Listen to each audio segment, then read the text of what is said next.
Good evening, Razorback fans. I want to welcome you to the weekly Women's Sports Report live from the Sterling Soap and Roastery Studios, part of the Believe and Buzz Radio networks, where you can hear us on all podcast platforms, as well as Buzz 2 106.7 in Central Arkansas, as well as Bet Online, the fastest and easiest way to bet on all your favorite leagues and events.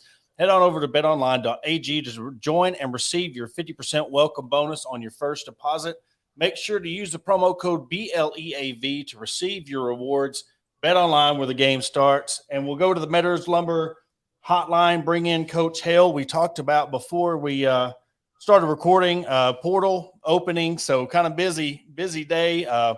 Your field's torn apart, so kind of been a busy week for you. It is. Normally when you finish your spring season, there's a bit of a lull and you can kind of take a breath. And this has been whatever the opposite of lull is. That is what this has been. They're doing our field the first day of the portal. They changed, so now the portal has windows. It used to just kind of be open, and our second window, our spring window, opens May 1st, and it goes for 2 weeks. And so had a bunch of kids on there, so we were wearing out our F5, refresh buttons, and it's a good day. So specifically, when you're talking about that portal, and we'll go into this, your spring slate that you got to have your 5 games, win undefeated, only giving up 2 goals full spring slate. So just give us a quick rundown of, what you've seen out of the spring, looking forward into next season. Yeah, we kind of created some objectives for ourselves. We lost a goalkeeper, so we needed to kind of establish a pecking order to start the fall with that, which we did. We had 10 new freshmen. So we had 10 of our 14 kids that are going to be freshmen next year, graduate a semester early and come in. And we needed to kind of teach them how we do things. We called them training habits and expectations. And then we needed to replace some players. You lost Jess and Bree and Shayna and Swin and some kids. So we needed some players to step up into new roles. We got a couple of kids back from injury. So it was good to kind of acclimate them back into training and set them up for success in the fall. And then just to kind of see where we're at. We always want to play a hardest schedule as we can. So we played, 4 Power 5 schools in Oral Roberts. We have some male practice players. We have about 15 of them. And so we played them on Sunday nights until we kind of had the games, which was tremendous. They're a very good test for us. So, I think it was a fall that was productive. And speaking of one of those freshmen, one of them is in track right now. And I have to say, when you are looking at Ansley up against track people, you don't really get an aspect of her speed until you see her on the soccer field. And watching her, just how that track, her athleticism has really helped her. Just talk about her emergence of one of those freshmen coming in her sophomore year. Yeah, She was probably a more decorated track athlete than she was soccer player. She was the 800 meter national champion, and she was a good soccer player, but she played. She did not play in the top leagues in the country, and so we had seen her at camp. And we'd seen her she didn't have all the accolades in soccer that she did track, and she came in. And what you find out is if you're the 800 meter national champion, you're incredibly tough and you're incredibly athletic. So both those things translated very well. Obviously, some of the tactics and things that we needed her to do, she was learning as she went, and she adapted very well and had what I think she would say was a productive and successful freshman season compared to what her expectations were. And I'm sure with the recruiting, being able to tag along the best track program in the country to help with that recruiting tool, I'm sure that helps you a lot too. Lance is a bit of an anchor when it comes to trying to recruit those. Lance is the best middle, long distance guy in the country, right? And so it was kind of an easy sell, I think, for her, to be able to say I could compete for national championships in 2 sports. There weren't a whole lot of opportunities like that out there for her. So yeah, she fit in great, did a great job. And it's been fun to watch her run track a little bit. And you're talking about, the whole aspect of, getting kids back from injury. It seems like that's been kind of an MO the past couple of years, getting these kids back that's been injured. So one, does that kind of help you prep because you've kind of been through it? You know what it's like to really get these kids back on the field and get them ready for next season. Yeah. Yeah. Dawn and Zane and the PT group, they do a really nice job of return to play. When these kids are getting hurt and they're coming back, I mean, they're coming back to full strength. Yeah. Jessica Filippo was our leading goal scorer. Parker Goins was an All-American and got drafted. I mean, you've got Ellie Pottigil, who's our best defender. I mean, you got kids who got hurt and have come back to as better, if not better than when they left. And you had a couple more that are coming back. Kylie Delaney Van Fitch got to play in the spring a little bit, and they looked fantastic. I mean, they're going to be as good, if not better than when before. And we're excited to get them, reacclimated into the team. And with this portal window you talk about, how big of an advantage with you having these 5 games, getting to evaluate what you got heading into the fall, opposed to you're just going into this blind, just trying to grab players, even at the program level that Arkansas is, it kind of helps out evaluate knowing what you really need headed into the fall. Yeah. We're not looking for numbers. We're looking for someone who could come in and be an important piece for a team that won a national championship. And in full disclosure, there weren't a ton of those kids in the portal. There are some, and we'll talk to them. We've already talked to a few, but yeah, if there's 300 kids on the portal, there's 4 or 5 that I think could play that role for us. So we did a lot of work for 4 or 5 names. There just weren't the big names that, this is the first time we've ever had a May 1st date. So I don't think anyone really knew what to expect. And there was a lot of good players on there for sure. But for what we're looking for, there's probably a handful. And what does that say really about your program? I mean, where you're at now, you don't have to scramble. You could kind of sit back and know that you keep on reloading. You're not rebuilding your program every year, opposed to 11 years ago when you got here. Yeah. Yeah, no, if we didn't sign anyone, we would really like this team. We told our team that we're very transparent with them. And I said, listen, if Mia Hamm or Michelle Akers or, one of the best players in the world wants to come, we're going to recruit them and try to sign them. We also like the group that's in here. The group we have is plenty capable of competing for championships and winning a ton of games. We'll always be in the portal. We're not like Muss, where you have a certain amount of slots. Ours is an equivalency, right? So it's not as black and white as maybe him. He's got 13 spots. And once his 13 spots are done, people are following. Is someone going to leave? Or we don't have that. Ours is a little more gray. So yeah, if we find players that we think can help us, but like I said, there were not a ton of them in there, couple, 2 or 3, and we'll talk to them and we'll talk to them about Arkansas, but we like the team we have. Well, and go to the flip side of that with your players, knowing that, you believe in what you have with this team, just the confidence that gives them, and knowing, one, we're a top tier program in the country. Our coach knows fully that we're capable of keeping this thing rolling and get another SEC championship. Yeah, we told everyone how we structured the spring was we said everyone will get a chance in the first game. We'll play everyone equal time. We played Missouri. It's an SEC opponent. It'll give us a chance. Everyone will play. This is for all the people that want a bigger role, want a role. Like, this is good evaluation, right? And so we started. We ended up getting the flu right before we went down there, and we had some injuries. So we only took 18 players, and of those 18 players, only 4 had ever really started any games. And 12 of the 18 were freshmen, either incoming or returning freshmen. And we went down 1-2-0 and what I thought was a fair result, which I think says a lot about, where we're at. We have a lot of good players. But yeah, as we got players back, and for some freshmen developed and some roles kind of started taking place. It's a starting spot for the fall. No one will be given anything, but there's definitely some players that established kind of a starting spot for their role in the fall. Well, and I think a lot of that goes to your coaching style. I've been to a couple of your practices, and it doesn't matter if it's Anna or Parker or whoever. You talk to them like the top all the way down to the last person on your reserve. And I think you've preached to us before in prior interviews. When you recruit or you're a top, you expect excellence. And I think that's what's well respected from your kids on how they respond to how you talk to them at sometimes. And when you say 2 dribbles pass and they go 3, they're automatically off. And there's no leeway. And I think a lot of them respect that, and I see that during the practices of that's what gets you the success that I think that you've gotten in the past. Yeah, and we're very clear in the recruiting process of what it is this is and who will thrive and who will love this. I think I used this in the past. We were trying to create this all-American buffet where you could come and get steak or tacos or pizza. And I was like, you know what? I don't want to do that. That's not who I am as a person. And all the stuff ends up being just okay. Let's just be the best Italian restaurant in the world. And we're very clear with what it is. This is a soccer team. We want you to grow as a person and a player.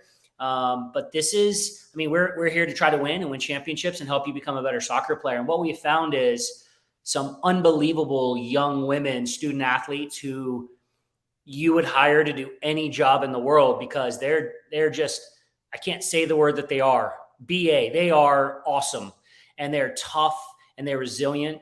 And I ask the older players every week, hey, how are we doing? What do you guys need from me? Do we need to dial it back? Do we need to push? Do we need to have a fun week? And they're like, Colby, do not dial it back. We want to win. And we have fun. We have a lot of fun, but they'll tell you we're willing to go through difficult things because we want to win championships. And we realize to do that every day isn't always going to be fun. And we're cool with that, right? There's some places that don't want that and that's cool. But we have awesome people in our program. Our players I would put against anyone in the world in terms of character, mentality, toughness. And they're just really cool to be around. And we push them hard and they train hard and they want to win. And I thought the Illinois game, I know we'll get to the spring, but the Illinois game was the most important game because we hadn't really dealt with any adversity in the games. We'd won 2-0, 3-0, 4-0, 4-0, and we were just kind of cruising, honestly. And we weren't even that great. We just were better than the other team. And we played Illinois, and we'd had a really good week of training, and we gave up 2 goals in 7 minutes. And I looked at Sammy, and I was like, we're not going to say a thing. We're not going to make any adjustments. We're not going to make any subs. We have prepped them for this moment, right? These players are tough, and they're willing to figure this out. And I said, I'm not going to not say anything because I don't believe in them. I'm going to say it because I do believe in them. They're smart. They got themselves together. We scored 3 goals in 24 minutes, came back 3-2, could have scored $1 million in the second half. And I think it was important for them to be like, yeah, coach trusts us. He knows we got this.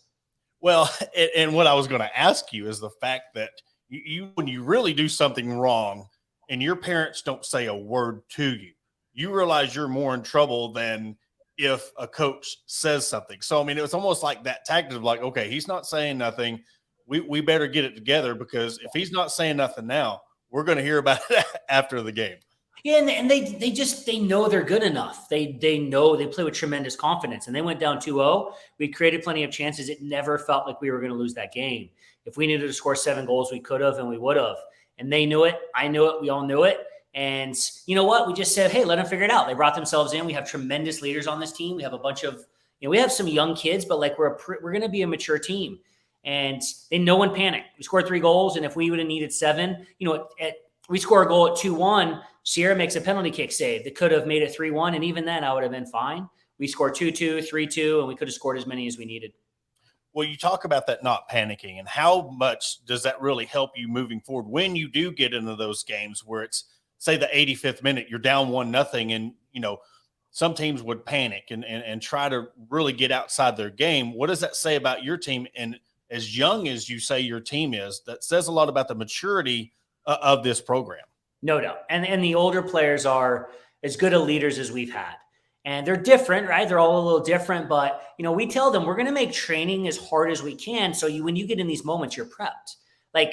Training is hard, right? And we get in the games, they are ready. They are ready to go. They know they're prepped. There's that whole, you don't rise to the occasion. You, lower to your level of training or preparation or whatever, right?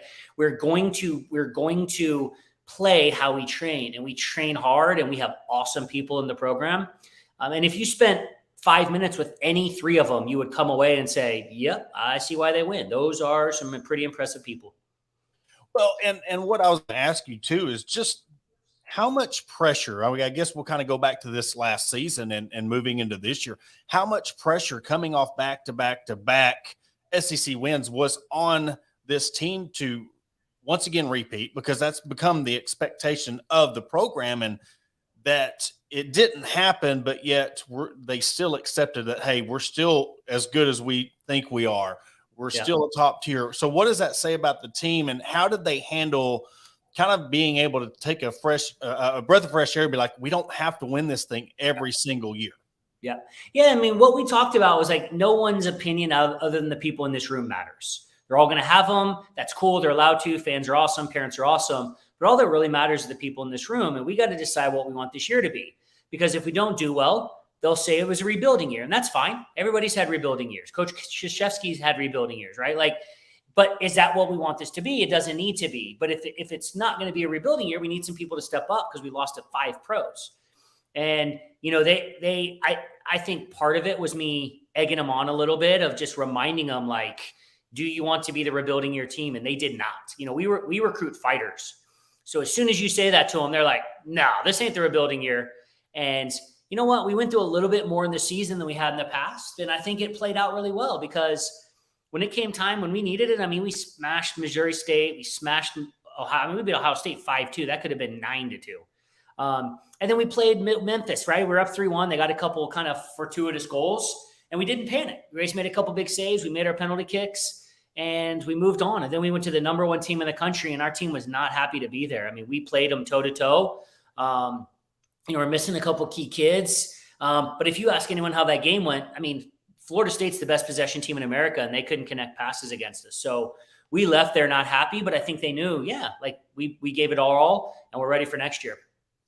And moving to that, you're getting, new field, new facilities. I mean, just talk about the fan base and how much that's grown in the 10 years, 11 years, going into your 12th year next year, how much that's grown. And it's just a reward to you of getting more seating, more facilities, better field, and just the fan base that, I mean, you're getting thousands of people there opposed to hundreds. Yeah. And a lot of that's a testament, if I'm fair, to the Razorbacks fans in general, right? I mean, they want to support the Razorbacks. They want to support a winner. And our team is incredibly likable and relatable, right? They are tough, hard-nosed, blue collar. I mean, they're very talented. Don't get me wrong, but they're very a likable group, right? They're not entitled. They work their butt off. They are incredibly likable. I mean, it's a really fun group to be around. So I think when you take the Razorback fans who are awesome, you had a winning program with players who are super likable. I mean, that's what you're going to get, right, is great fan support.